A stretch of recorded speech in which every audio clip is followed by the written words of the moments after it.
bonjour. Qu'est-ce qui ressort de la convocation? Bon, de la convocation de M. Serge Kabongo, je l'ai assisté personnellement comme son avocat et l'avocat du kiosque.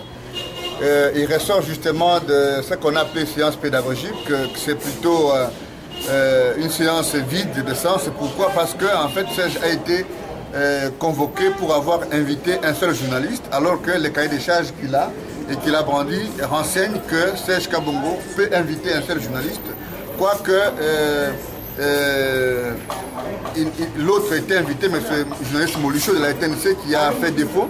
Et donc le fait qu'il ait invité M. Moukébaï, journaliste de son état, et c'est cela la faute justement qui l'amène ici. Et aussi, il nous a été aussi renseigné que Serge Kabongo a déformé les faits en parlant de convocation à la place d'invitation. Et j'ai démontré justement à la commission pour leur dire que convocation, invitation, comparution, c'est des mots qui sont utilisés journalistiquement comme tels. Et donc, je n'ai pas vu une faute comme telle. Et donc, la séance dite pédagogique n'en était pas une. L'impression que nous avons eue, c'est qu'il ressemble beaucoup plus à une sorte d'acharnement sur l'émission Kiosque, parce que c'est l'émission qui est aujourd'hui l'une des meilleures émissions suivies.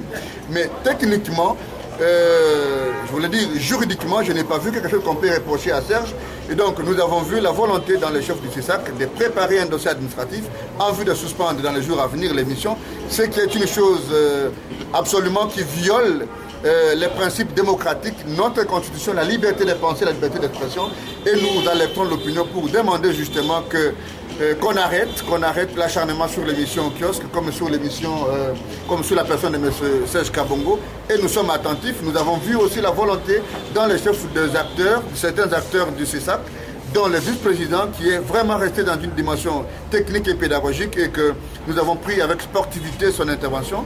Pour la suite, nous allons rester attentifs pour que l'émission Kiosque survive.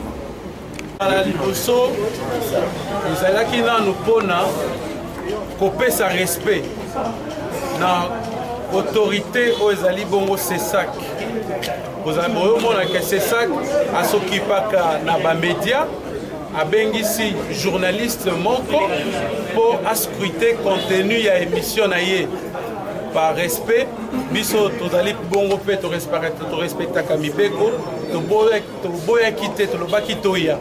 Mais tant que toye to komi awa ezalaki question ya liboso kotuna motuna na journaliste ndenge ayambaki mukolo wana Mike Moukébaï pona nini ayambaki deux invités te ndenge ezalaka. Journaliste Serge Kabongo oyazali confrère na biso a s'expliquer largement que ayambaki Mike pour débatteur naye a désisté 2 minutes avant émission. Donc en quelque sorte à Kimaki émission. Alors qu'est-ce qu'il faut faire? Inviter à Zaki Wan. Est-ce qu'il fallait qu'il tourne invité émission? Non, non. Il fallait qu'il tourne émission na invité au Azaki disponible. Yango wana et l'autre salamaki. Balobiote Serge Kabongo a respecté qui cahier des charges na yete. Non, Serge Kabongo a respecté qui cahier des charges na yé, a présenté bango pe cahier des charges à émission na bango. Oh c'est ça que pe azalango awa a présenté bango cahier des charges émission wana ndenga salaki yango abimaki na kati ya mibe côté ou soit a violaki déontologie à profession té.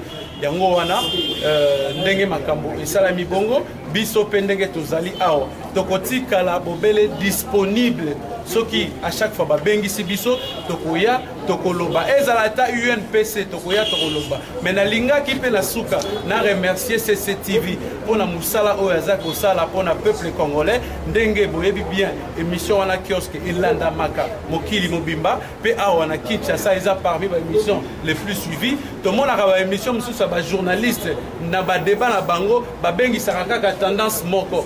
Mais est-ce que bango peut babengaka bango na ba séance pédagogique to yebité mais au moins biso to yé to lobby to expliquer bango pe to longi. Bonjour, se présenter aux Anani. Bon, on a parlé dans la émission. À chaque fois, une télévision pourrait être dans la radio. En tout cas, il faut communiquer vers 30 là, on a eu une invitation lobby. Tu n'as pas makasi. Il y a un landa qui n'a pas musala, mais na tiki boulot. Na landia wa kwa na yoga. Soki bakangi ou bakangi te. Pourquoi bakangi te? En tout cas, na message no ko lancer na ba nyoso balandaka pe kioske lokola yo ba oyo balandaka kioske wana penza ipo balanda ngo ezali bien pour na biso po moni sans journaliste moyen que toyoka makambo mosusu oyo bomama o be batama ezati en tout cas tolanda ngo à chaque fois. Merci. John Chingombe, la Lili